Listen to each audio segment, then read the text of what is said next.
Bismillahirrahmanirrahim. Assalamualaikum warahmatullahi wabarakatuh.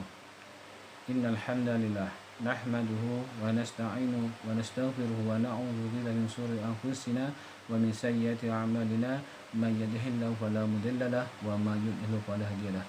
Asyhadu an la ilaha illallah wahdahu la syarika lahu wa asyhadu anna Muhammadan 'abduhu wa rasuluhu la nabiyya ba'dah. Allahumma salli ala sayyidina Muhammad wa ala ali sayyidina Muhammad. Rabbi shrah li sadri wa yassir li amri wahlul 'uqdatam min lisani yafqahu qawli.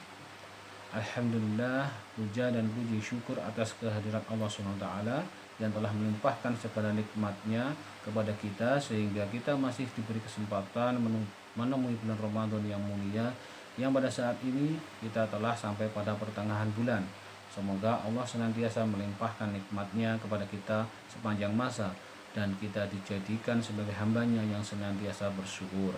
Sholawat serta salam semoga tetap tercurah kepada junjungan kita Nabi Muhammad SAW beserta keluarga, sahabat dan pengikutnya yang senantiasa istiqomah. Saudara-saudara yang dirahmati oleh Allah Subhanahu wa taala, pada kesempatan ini saya akan menyampaikan tips mengatur keuangan keluarga Islami. Kita ketahui bahwa Islam adalah agama yang syumul dan rahmatan lil alamin. Islam mengatur segala aspek kehidupan manusia, baik aspek duniawi maupun ukhrawi. Aturan itu sebagai petunjuk bagi manusia agar selamat hidupnya di dunia dan di akhirat. Uang atau keuangan adalah sumber daya utama dalam keluarga yang perlu diatur agar selamat di dunia dan akhirat juga. Dengan uang, orang bisa selamat di dunia dan akhirat. Tetapi dengan uang juga orang dapat celaka di dunia dan di akhirat. Allah Subhanahu wa taala berfirman, "Ya ayyuhalladzina amanu qu anfusakum wa ahlikum nara." Hai orang-orang beriman, peliharalah dirimu dan keluargamu dari api neraka. Quran surat At-Tahrim ayat 6. Oleh sebab itu, perlunya kita mengatur keuangan keluarga kita agar terhindar dari api neraka. Berikut kami sampaikan tips dalam mengatur keuangan keluarga Islami. Yang pertama, membuat prioritas keuangan keluarga. Secara sederhana dan konvensional, formula pendapatan keluarga itu terdiri dari konsumsi, tabungan, dan investasi. Tetapi dalam keluarga muslim, formula ini harus ditambahkan dengan komponen zakat. Sehingga berdasarkan komponen yang ada, prioritas pendapatan keluarga disusun. Yang pertama adalah zakat, tentunya zakat. Zakat merupakan kewajiban setiap muslim berdasarkan aturan yang telah ditetapkan. Begitu pentingnya zakat hingga Khalifah Abu Bakar memerangi kaum yang enggan membayar zakat pada perang Riddah. Sehingga zakat harus dijadikan prioritas utama dalam penyusunan anggaran pendapatan belanja keluarga. Mungkin seperti itu mudahnya. Yang kedua adalah konsumsi. Konsumsi adalah untuk mencukupi kebutuhan sehari-hari keluarga, baik sandang, pangan, pendidikan, dan kesehatan. Berikutnya adalah membayar hutang. Hutang adalah hak anak Adam dan wajib hukumnya kita untuk segera menunaikannya, untuk melunasinya. Bahkan pahala syahid akan tergadai bila ia masih mempunyai hutang yang belum dilunasi atau diikhlaskan oleh pemberi hutang. Subhanallah. Setelah pendapatan digunakan untuk zakat, konsumsi, dan membayar hutang, maka sisa dari pendapatan bisa digunakan untuk tabungan dan investasi. Tabungan tentu berbeda dengan investasi. Tabungan digunakan untuk perencanaan jangka pendek, biasanya kurang dari 1 tahun. Dan investasi adalah untuk jangka menengah atau panjang yang biasanya lebih dari 1 tahun, bahkan hingga sampai 10 tahun, 20 tahun. Sebaiknya kita tidak menempatkan uang kita pada rekening tabungan atau menabung di rumah untuk perencanaan jangka panjang, karena nilai uang kita akan tergerus oleh inflasi yang tentunya nilainya akan turun di masa yang akan mendatang. Untuk tujuan jangka panjang, kita bisa menempatkan uang kita pada instrumen investasi jangka panjang. Bisa berupa kepemilikan atas emas atau surat berharga syariah. Namun lebih aman kita gunakan emas saja karena resikonya lebih kecil.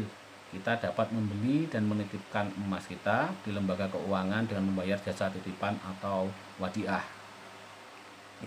Setelah proses ditetapkannya, hal selanjutnya yang dilakukan adalah membuat tujuan keuangan keluarga. Ya. Ada 3 tujuan keuangan keluarga. Pertama adalah tujuan jangka pendek, biasanya untuk memenuhi kebutuhan sehari-hari. Kedua, tujuan jangka panjang, untuk merencanakan kebutuhan di masa depan yang mungkin meliputi pendidikan anak, haji, umroh, renovasi rumah, dan lain sebagainya.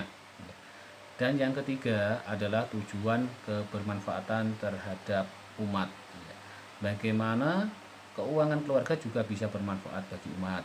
Jika ada pengeluaran yang dirasa tidak masuk ke dalam tujuan-tujuan tersebut, jangan ragu untuk berkata tidak atau menundanya. Tujuan telah dibentuk, selanjutnya adalah mengelola keuangan keluarga dengan hemat dan sederhana. Hemat bukan berarti pelit, dan sederhana bukan berarti miskin dan tidak mampu mencukupi kebutuhan sehari-hari. Rasulullah SAW beserta para sahabat adalah contoh orang-orang yang kaya, pengusaha sukses, namun mereka tetap bersahaja dan meninggalkan kemewahan dunia.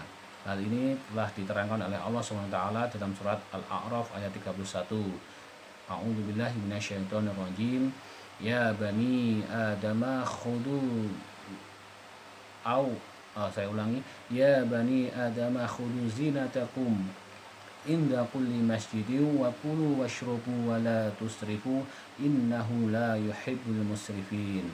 Yang artinya, hai anak Adam, pakailah pakaianmu yang indah di setiap memasuki masjid, makan dan minumlah, dan janganlah berlebih-lebihan. Sesungguhnya Allah tidak menyukai orang-orang yang berlebih-lebihan. Tips selanjutnya adalah mencatat dan mengatur cash flow keuangan keluarga. Ya. Mencatat adalah pekerjaan penting yang harus dilakukan, karena dengan catatan kita bisa tahu ya, berapa besar pengeluaran yang telah kita keluarkan dan pos-pos mana saja yang membuat pengeluaran kita membengkak. Jika kita punya usaha, catatan sangat diperlukan untuk mengetahui persediaan, daftar hutang, dan piutang yang kita miliki. Maka setiap muslim wajib sebenarnya mengetahui akuntansi dasar keuangan. Ya, kita perlu belajar lagi. Ya, saudara sekarang yang dirahmati oleh Allah SWT, mengenai pencatatan atau perlunya kita memahami keuangan atau akuntansi di dalam keluarga. Ya, ini juga pernah disampaikan oleh Allah SWT ya, dalam ayat yang panjang di surat Al-Baqarah, yaitu ayat 282 yang berbunyi, ya ayyuhalladzina amanu idza tadayantum bidainin ila ajalin musamman faktubu. Kegiatan mencatat ini ya, yang artinya tadi adalah, hai orang-orang yang beriman, apabila kamu bermuamalah tidak secara tunai dan untuk waktu yang ditentukan, hendaklah kamu menuliskannya. Ya, seperti itu. Alhamdulillah, mungkin itu yang bisa saya sampaikan. Dan ini juga ada titipan dari Yayasan Bina Insani. Yayasan Bina Insani Kediri menerima zakat, infak, sedekah, wakaf dari Bapak Ibu sekalian. Jadi Bapak Ibu bisa menyalurkannya kepada Yayasan Bina Insani Kediri. Demikian yang dapat saya sampaikan. Apabila ada kesalahan, saya mohon maaf yang sebesar-besarnya. Ihdinas siratal mustaqim. Wassalamualaikum warahmatullahi wabarakatuh.